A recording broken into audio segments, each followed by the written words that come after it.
नमस्ते बच्चों, मैं अखिलेश्वर मिश्र और मेरे साथी श्री लव ओझा डीएम स्कूल भुवनेश्वर से हैं।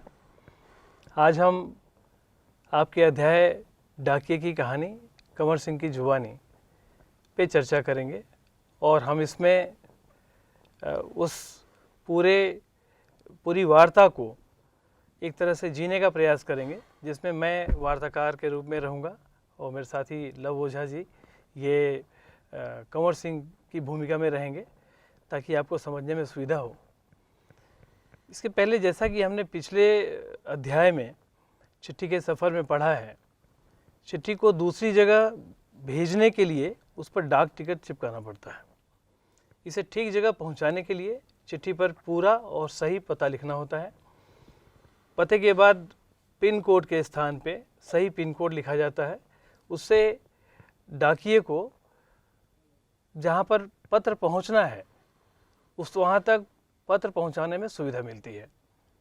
हमने ये भी जाना था, जैसा कि आजकल संदेश के भेजने के नए नए और तेज साधन जैसे ईमेल, एसएमएस आसानी से उपलब्ध हो गए हैं। इसके साथ साथ हमने ये भी जाना था पिछले अध्याय में कि कबूतरों की उड़ान से लेकर हवाई डाक सेवाओं तक के दिलचस्प सफ़र की क्या कहानी रही है। आज डाक विभाग पत्र, मनी ऑर्डर के साथ साथ ईमेल, बधाई कार्ड आदि लोगों तक पहुंचा रहा है। इन्हें लोगों तक पहुंचाने का काम करते हैं डाकिये। जैसा कि आज एक राष्ट्रीय पुरस्कार प्राप्त डाकिये के रूप में श्री लव ओझा जी मेरे मित्र यहाँ हैं, आज हम उनसे बातचीत करेंगे। तो अभी इस पूरी चर्चा में ये डाकिया कंवर सिंह के रूप में रहेंगे जो सरकार से पुरस्कार प्राप्त हैं। वे शिमला के मॉल रोड पर स्थित जनरल पोस्ट ऑफिस में काम करते हैं। उनसे भेंटवार्ता के माध्यम से डाकिये के जीवन और उनके काम के बारे में हम जानेंगे। शिमला जो हिमाचल प्रदेश की राजधानी है, जो बच्चे शिमला के बारे में पहले नहीं जानते हैं उनके लिए हम उसकी एक तस्वीर आपके सामने रख रहे हैं, ताकि एक उसके मानचित्र के बारे में, वहाँ की हरियाली के बारे में, वहाँ की भौगोलिक स्थिति के बारे में थोड़ी जानकारी होगी। लव जी, पहले हम उसको देख लेते हैं। धन्यवाद। Sure sir. हिमाचल प्रदेश की राजधानी शिमला एक हिल स्टेशन है और जैसे कि हिल स्टेशन होते हैं वहाँ पे जो घर होते हैं, जो वहाँ की सड़कें होती हैं, जो वहाँ की दुकानें होती हैं, वो मैदानी इलाकों की तरह से नहीं होती हैं। वहाँ पे दुकानों को दूर से देखा जाए, घरों को दूर से देखा जाए तो ऐसा लगता है जैसे एक के बाद एक के बाद एक के बाद एक सतह बनी हुई है, जैसा कि इस चित्र में दिख भी रहा है। तो इससे हमको अंदाज़ मिल सकता है, हमारे बच्चों को अंदाज़ मिल सकता है कि शिमला किस तरह दिखता होगा या किस तरह दिखता है जहाँ पे कंवर सिंह जी काम करते थे। ये यदि भारत का हम मानचित्र देखें तो भारत के मानचित्र में पीले रंग में दिखाया गया है हिमाचल प्रदेश, और उसका हिमाचल प्रदेश का अलग से मानचित्र भी दिखाया गया है, जिससे मालूम पड़ता है कि वहाँ पे क्या क्या ज़िले हैं और उन ज़िलों में जिनकी चर्चा अभी होने वाली है, जैसे लाहौल स्पीति है, किन्नौर है, इनकी चर्चा होने वाली है। उनकी एक खासियत है, एक जैसे लाहौल स्पीति में वर्ष के अधिकतर भाग में वहाँ पे बर्फ़ पड़ती रहती है, मौसम काफ़ी ठंडा रहता है। लाहौल स्पीति में स्थिति ये है कि किन्नौर में भी कुछ ऐसी स्थिति है।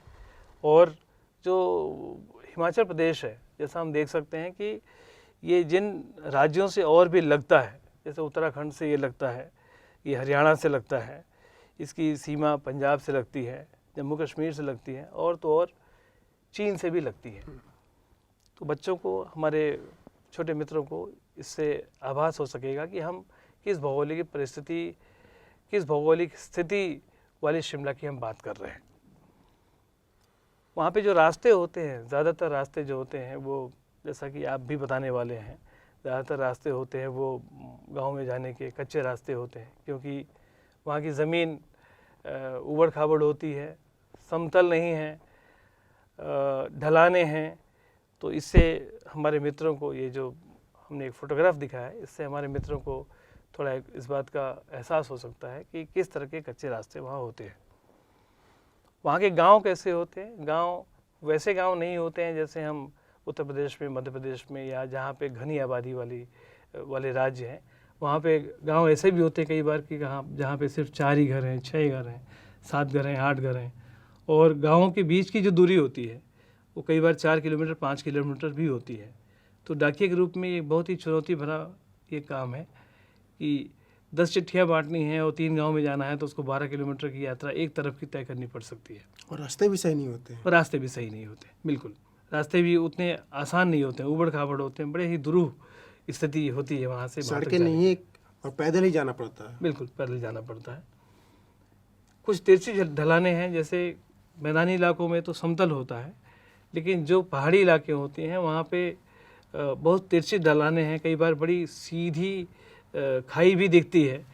तो उस तरह के दृश्य हिमाचल में मिलते हैं देखने के लिए। और ये जो तस्वीर है ये थोड़ा सा उसके बारे में एक हल्का सा मानस पटल तैयार करने के लिए पर्याप्त मुझे ऐसा लगता है। ये देखिए किन्नौर की बर्फबारी, किन्नौर में कितनी सुंदर ये तस्वीर है। किन्नौर में बर्फ़ से आच्छादित पीछे चोटियाँ दिख रही हैं। वहाँ पे जो घर हैं, घर बने हुए हैं, उनके ऊपर बहुत सारी बर्फ़ है, देखने में कितना सुंदर लगता है। और ख़ास बात ये है कि अप्रैल के महीने में भी यहाँ बर्फबारी होती है। देखिए, जब हमारे गर्मी की शुरुआत होती है। कितनी बड़ी बात है। तो वैसे तो जो इन इलाकों में नहीं रहते हैं उनको लगता है कि बहुत अच्छा एक पर्यटन का स्थल हो सकता है, लेकिन जो यहीं रहते हैं उनके लिए जीवन कितना दूभर होता होगा, ये कल्पना करना बहुत ज़रूरी है। ये डाकिये की कहानी कंवर सिंह की जुबानी, ये प्रतिभा शर्मा जी ने लिखा है। और शिमला की माल रोड पर जनरल पोस्ट ऑफिस है, उसी पोस्ट ऑफिस में एक कमरे में डाक छांटने का काम चल रहा है। ये एक दृश्य है। सुबह के 11:30 बजे हैं। खिड़की से गुनगुनी धूप छन छन कर आ रही है। इस धूप का मज़ा लेते हुए 2 पैकर, जिनका काम पैकिंग करना होता है, और 3 महिला डाकिया फटाफट डाक छांटने का काम कर रहे हैं। वहीं पर मैंने सरकार से पुरस्कार प्राप्त डाकिया कंवर सिंह जी से बातचीत की। यही बातचीत आगे दी जा रही है, जो हम दोनों, मैं पत्रकार के रूप में रहूँगा और मेरे मित्र लव ओझा जी ये डाकिया कंवर सिंह जी के रूप में रहेंगे। ये चर्चा हम यहाँ से अब जारी रखेंगे। तो धन्यवाद। मैं आपसे कुछ पूछ सकता हूँ? आपका शुभ नाम? मेरा नाम कंवर सिंह है। मैं हिमाचल प्रदेश के शिमला जिले के निरवा गांव का निवासी हूं। मेरी उम्र 45 साल है। आपके परिवार के बारे में कुछ बताइए। आपके परिवार में कौन कौन हैं? मेरे 4 बच्चे हैं, 3 लड़कियां और 1 लड़का। 2 लड़कियों की शादी हो चुकी है। मेरा एक बेटा भी था। वह मेरे गांव में एक पहाड़ी से लकड़ियां लाते हुए गिर गया, जिससे उसकी मौत हो गई। ओहो, आपके बेटे के साथ जो हुआ उसका हमें बहुत दुख है। आपके इलाके में इस तरह की घटनाएं क्या अक्सर होती रहती हैं? जी, ऐसी घटनाओं का होना कोई असाधारण नहीं है। यह हर साल तिरछी ढलानों या ढाकों से घास काटते हुए कई औरतें गिरकर मर जाती हैं। फिर भी यहाँ ऐसे ही रास्तों से चलना पड़ता है, क्योंकि दूसरे कोई रास्ते होते ही नहीं। हमारे गांव में अभी तक बस नहीं पहुंच पाती है। हिमाचल में हजारों ऐसे गांव हैं जहां पैदल चलकर ही पहुंच सकते हैं। फिर आपके बच्चे पढ़ने कैसे जाते होंगे? मेरे बच्चे गांव के स्कूल में पढ़ने जाते हैं। स्कूल लगभग 5 किलोमीटर दूर है। मेरी एक लड़की 10वीं तक पढ़ी है, दूसरी 12वीं तक, तीसरी लड़की 12वीं कक्षा में पढ़ रही है। बेटा 10वीं में पढ़ता है।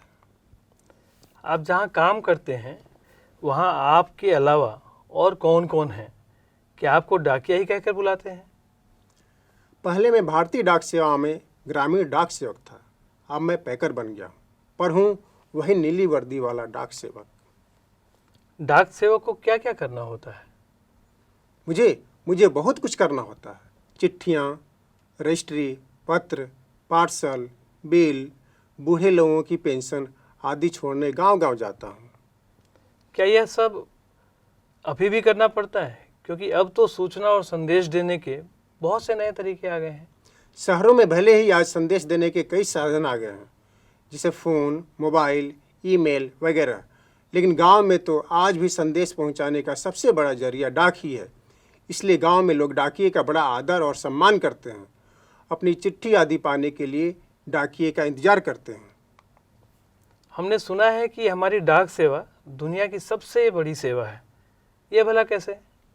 सुना तो आपने बिल्कुल ठीक है। हमारे देश की डाक सेवा आज भी दुनिया की सबसे बड़ी डाक सेवा है और सबसे सस्ती भी। केवल 5 रुपये में देश के किसी भी कोने में हम चिट्ठी भेज सकते हैं। पोस्ट कार्ड तो सिर्फ 50 पैसे का है, यानी 50 पैसे में भी हम देश के हर कोने में अपना संदेश भेज सकते हैं। आपको अपनी नौकरी में मज़ा तो बहुत आता होगा। मुझे अपनी नौकरी बहुत अच्छी लगती है। जब मैं दूर नौकरी करने वाले सिपाही का मनी ऑर्डर लेकर उसे घर पहुंचता हूं, तो उसके बूढ़े माँ बाप का खुशी भरा चेहरा देखते ही बनता है। ऐसे ही जब किसी का रजिस्ट्री पत्र पहुंचाता हूं, जिसमें कभी रिजल्ट कभी नियुक्ति पत्र होता है, तो लोग बहुत खुश होते हैं। बूढ़े दादा और बूढ़ी नानी तो पेंशन के पैसे मिलने पर बहुत ही खुश होते हैं। 6 महीनों तक वे मेरा इसके लिए इंतज़ार करते हैं। हिमाचल में बूढ़े लोगों को पेंशन हर 6 महीनों के बाद इकट्ठी ही दी जाती है। आप क्या शुरू से इसी डाकघर में काम कर रहे हैं? शुरू में तो मैं लाहौल स्पीति जिले के किब्बर गांव में 3 साल तक नौकरी की है। यह हिमाचल का सबसे ऊंचा गांव है। इसके बाद 5 साल तक इसी जिले के काजा में और 5 साल तक किन्नौर जिले में नौकरी की है। उस वक्त इन गांव में टेलीफोन नहीं थे। बसें भी सिर्फ मुख्यालयों तक ही जाती थी। अभी भी कई ऐसे गांव हैं जहां न तो बस जाती है, न ही वहां टेलीफोन है। ऐसी जगहों में ग्रामीण डाक सेवक का बहुत मान किया जाता है। आप पहाड़ी इलाके में रहते हैं, जाहिर है डाक पहुंचाना आसान काम तो नहीं होता होगा। हाँ, मुश्किलें तो आती है। जब मैं किन्नौर जिले के मुख्यालय रिकांग पीओ में नौकरी करता था, तो सुबह 6 बजे मेरी ड्यूटी शुरू हो जाती थी। मैं 6 बजे सुबह शिमला जाने वाली बस में डाक का बोरा रखता था और रात को 8 बजे शिमला से आने वाली बस से बोरा उतारता था। पैकर को ये सब करने पड़ते हैं। हिमाचल में एक गांव से दूसरे गांव की दूरी लगभग 4 या 5 किलोमीटर तो होती है। हिमाचल के गांव छोटे छोटे हैं। एक गांव में बस 8 से 10 या कभी कभी 6-7 घर ही होते हैं, इसलिए चलना काफ़ी पड़ता है। चलना तो खैर हमारी आदत में शामिल हो चुका है। ग्रामीण डाकिये की ज़िंदगी में तो चलना ही चलना है। आपने बताया था कि पहले आप डाक सेवक थे, अब पैकर हैं। इसके आगे भी क्या कोई प्रमोशन है आपका? पैकर के बाद डाकिया बन सकते हैं, बस एक इम्तिहान पास करना पड़ता है। अभी तो काम के हिसाब से हमारा वेतन काफ़ी कम रहता है। सारा दिन कुर्सी पर बैठकर काम करने वाले बाबू का वेतन कहीं ज़्यादा होता है। पैकर का वेतन बाबू के वेतन ही जितना हो जाता है। अब तो डाकिये की नौकरी में लगना भी बहुत मुश्किल हो चुका है। हमें से जितने डाकिये रिटायर हो चुके हैं, उनकी जगह नए डाकियों को नहीं रखा जा रहा है। इससे पुराने डाकियों पर काम का बोझ दिन प्रतिदिन बढ़ता ही जा रहा है। न जाने आने वाला समय कैसा होगा। काम के दौरान कभी कोई खास बात हुई हो, ऐसा बताना चाहेंगे? एक घटना मैं आपको सुनाता हूँ। मेरा तबादला शिमला के जनरल पोस्ट ऑफिस में हो गया था। वहाँ मुझे रात के समय रेस्ट हाउस और पोस्ट ऑफिस की चौकीदारी का काम दिया गया था। यह 1998 की बात है। 29 जनवरी को रात लगभग 10:30 बजे का समय था। बाहर से किसी ने पोस्ट ऑफिस का दरवाज़ा खटखटाया। मैंने पूछा, कौन है? जवाब आया, दरवाज़ा खोलो, तुमसे बात करनी है। मैंने दरवाज़ा खोला तो अचानक 5-6 लोग अंदर घुसे और मुझे पीटना शुरू कर दिया। मैंने पूछा, क्यों पीट रहे हैं? तो उन्होंने कोई जवाब नहीं दिया और सारे ऑफिस की लाइटें बंद कर दी। इससे पहले कि मैं कुछ समझ पाता, मेरे सिर पर किसी ने भारी चीज़ से कई बार मारा, जिससे मेरा सिर फट गया। मैं लगातार चिल्लाता रहा। उसके बाद मैं बेहोश हो गया और मुझे कुछ पता भी नहीं चला। अगले दिन जब मुझे होश आया तो मैं शिमला के इंदिरा गांधी मेडिकल कॉलेज अस्पताल में दाखिल था। सिर में भयंकर दर्द हो रहा था। आज उन दिनों मेरा 17 साल का बेटा मेरे साथ ही रहता था। उसी से पता चला कि मेरे चिल्लाने की आवाज़ सुनकर लड़का और ऑफिस के दूसरे लोग जो नज़दीक ही रहते थे, दरवाज़ों के शीशे तोड़कर अंदर आए और मुझे अस्पताल पहुंचाया। मेरे सिर पर कई टाँके लगे थे। उसकी वजह से आज भी मेरी एक आंख से दिखाई नहीं देता है। सरकार ने मुझे जान पर खेलकर डाक की चीज़ें बचाने के लिए बेस्ट पोस्टमैन का इनाम दिया। यह इनाम 2004 में मिला। इस इनाम में 500 रुपये और प्रशस्ति पत्र दिया जाता है। मैं और मेरा परिवार बहुत खुश हुए। आज भी मैं गर्व से कहता हूँ मैं बेस्ट पोस्टमैन हूँ। बच्चों, इस तरह कंवर सिंह जी से बातचीत के माध्यम से हमने जाना कि डाकिये का काम बहुत ही महत्वपूर्ण किंतु कठिन है। डाकिये बहुत ही लगन और मेहनत से अपना काम करते हैं। वे शहरी इलाकों के साथ साथ ग्रामीण इलाकों में भी डाक पहुंचाने का काम करते हैं। चिट्ठी के अलावा वे पार्सल, बिल, बूढ़े लोगों की पेंशन पहुंचाते हैं। वे ठंड, गर्मी, बरसात, हर तरह के मौसम में लोगों को सेवा प्रदान करते हैं। कहीं कहीं तो उन्हें डाक पहुंचाने के लिए बहुत लंबी पैदल यात्रा करनी पड़ती है। इस प्रकार डाकिये हमारे जीवन में महत्वपूर्ण भूमिका निभाते हैं। वे समाज की सच्चे अर्थों में सेवा करते हैं। हमें डाकिये का बहुत ही आदर और सम्मान करना चाहिए। याद रहेगा बच्चों, डाकियों का बहुत ही आदर और सम्मान करना चाहिए। अब हम इस अध्याय से जुड़े कुछ अभ्यास कार्य को कर सकते हैं। इसमें कुछ नए शब्द आए, जैसे ईमेल। आपको भी मालूम होगा, आप सभी लोग 21वीं सदी के बच्चे हो, फिर भी ईमेल अर्थात इलेक्ट्रॉनिक मेल, इलेक्ट्रॉनिक माध्यम से भेजे गए पत्र को ईमेल कहते हैं। यह कुछ ही क्षणों में एक जगह से दूसरी जगह तक पहुंच जाता है। यहाँ से अमेरिका भी पहुंच जाता है, विदेशों में भी पहुंच जाता है, कुछ क्षणों में ही पहुंच जाता है। इसलिए बहुत तेज माध्यम है।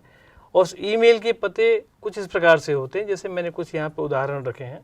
एक पता है dmsbbsr@gmail.com।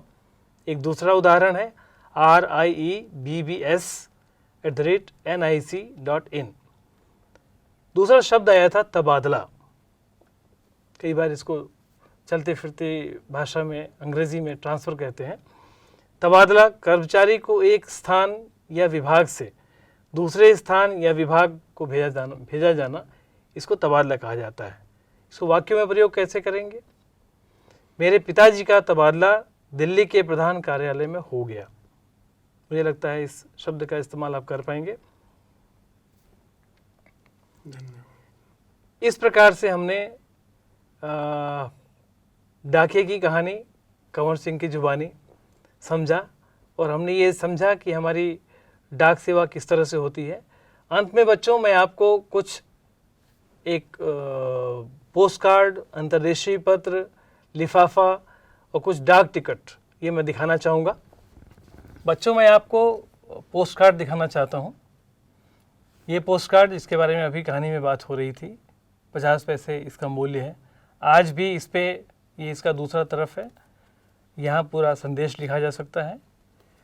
इस हिस्से में भी आधे में संदेश लिखा जा सकता है, आधे में पता लिखने की जगह है, नाम, गली, मोहल्ला, शहर, प्रदेश, और अंत में ये 1 2 3 4 5 6 रिक्त स्थान दिख रहे हैं बॉक्स बना करके, इसमें पिन लिखते हैं हम। ये रहा पोस्ट कार्ड। अब मैं दूसरा आपको दिखाना चाहता हूँ लिफाफा। ये लिफाफा है भारतीय डाक विभाग का लिफाफा। इसमें हम चिट्ठी को लिख के डाल सकते हैं, और इसमें भी आप देख सकते हो भेजने वाले का नाम पता यहाँ रहेगा। जहाँ जाना है यहाँ टू लिखा हुआ है, मतलब प्रति सेवा में, ऐसा लिखते हैं हम। यहाँ पे नाम, मोहल्ला, गली, शहर, मुख्यालय या ज़िला, प्रदेश, और अंत में पिन कोड। इस पिन कोड से चिट्ठी पहुंचाना बहुत आसान हो जाता है, और इसका मूल्य 5 रुपये। आज भी 5 रुपये में आप 3 4 5 पेज की चिट्ठी लिख करके इसके अंदर डाल करके डाक विभाग से भेज सकते हैं। एक चीज़, इसका ग्राम 20 ग्राम होना चाहिए। 20 ग्राम होने पर ये 5 रुपये लगते हैं। 20 ग्राम से अधिक होने पर उसी के अनुसार पैसे बढ़ते रहते हैं। इसकी धन्यवाद लव जी, बहुत अच्छी चीज़ बताई आपने। जैसे जैसे इसके अंदर डाले हुए पृष्ठों का वजन बढ़ता जाएगा, वैसे वैसे यहाँ पे अलग से और भी स्टैंप लगाने पड़ेंगे, और भी डाक लगाने पड़ेंगे, क्योंकि ये जो 5 रुपये है ये एक नियत वजन तक की डाक भेजने के लिए है। उससे ज़्यादा यदि भेजते हैं बंद करके तो इसका वजन किया जाएगा इसमें, और इसलिए यहाँ जगह दी गई है, और भी डाक टिकट लगाए जाएंगे और फिर भेजा जाएगा। मैं आपको डाक टिकट भी दिखाऊंगा अभी थोड़ी देर में। ये अंतर्देशीय पत्र, ये ऐसा दिखता है अंतर्देशीय पत्र, इसको हम इनलैंड भी बोलते हैं। ये पूरी जगह है पूरा संदेश लिखने के लिए, इतना हिस्सा और भी है संदेश लिखने के लिए, ये पता लिखने के लिए है, यहाँ पे पिन कोड हुआ, यहाँ इसकी कीमत 2.5 रुपये, 2 रुपये 50 पैसे, यहाँ पे भेजने वाले का पता और पिन, ताकि मालूम पड़ सके कि किसके पास से ये चिट्ठी आई है। इतनी सारी जगह है, इतना सिर्फ 2.5 रुपये में जा सकता है। अब मैं आपको दिखाऊंगा कुछ टिकट। ये टिकट तो वो हैं जो पहले से लगे हुए हैं इन पे, यहाँ पे इसमें भी ऑलरेडी पहले से ही प्रिंटेड है 2.5 रुपये का। इसके अलावा और टिकट जो लगाने पड़ेंगे उनके कुछ एक नमूने मैंने यहाँ पे रखे हैं। जैसे एक 50 पैसे का टिकट है यहाँ पे सबसे ऊपर, यदि हमको लगाना होगा 1 रुपये का तो उसके नीचे मैंने एक लगा कर रखा हुआ है, ये नमूना है। 5 रुपये का लगाना होगा तो यहाँ पे लगा हुआ है, 4 रुपये का लगाना होगा तो यहाँ लगा हुआ है। तो जितने मूल्य का टिकट और लगाना है उतना हम लगा सकते हैं। अच्छा बच्चों, एक बात और है, यदि हमारे पास ऐसा लिफाफा उपलब्ध नहीं है, हम गांव में रहते हैं और हमको चिट्ठी भेजनी है लेकिन टिकट हमारे पास उपलब्ध है, तो क्या हम भेज पाएंगे? बिल्कुल भेज पाएंगे। अपना लिफाफा आप खुद बना लें, आपको क्राफ्ट में सिखाया जाता है, या आप खुद भी बना सकते हैं। खाली सादा कागज़ ले करके आप लिफाफा बना लें और 5 रुपये का टिकट लें और उस पर यहाँ पे 5 रुपये का आप टिकट लगा दें। यहाँ पे प्रति करें, लाइन भी डाल सकते हैं, बिना लाइन डाले भी पता लिख सकते हैं, और अपने प्रेषक का पता यहाँ पे लिख सकते हैं जिससे भेजा जा रहा है। मुझे उम्मीद है आपको यह अध्याय पसंद आया होगा और ये आपको रोचक जानकारी मिली होगी। जहाँ भी आपको डाकिये दिखते हैं उन्हें आप सलाम करें, उनको सम्मान करें। बच्चों, डाकियों का काम समाज सेवा का काम है। डाकियों का काम वैसे ही है जैसे सीमा पे हमारे प्रहरी, हमारे सेनानी, हमारे सैनिक रहते हैं। हम जिसकी भी सेवा लेते हैं, डाकियों की सेवा लें। सैनिक दिखते हैं वो भी हैं, जो चिकित्सक हैं, जो भी मिलते हैं उनका सम्मान करना सीखें। धन्यवाद बच्चों, धन्यवाद। धन्यवाद नव जी।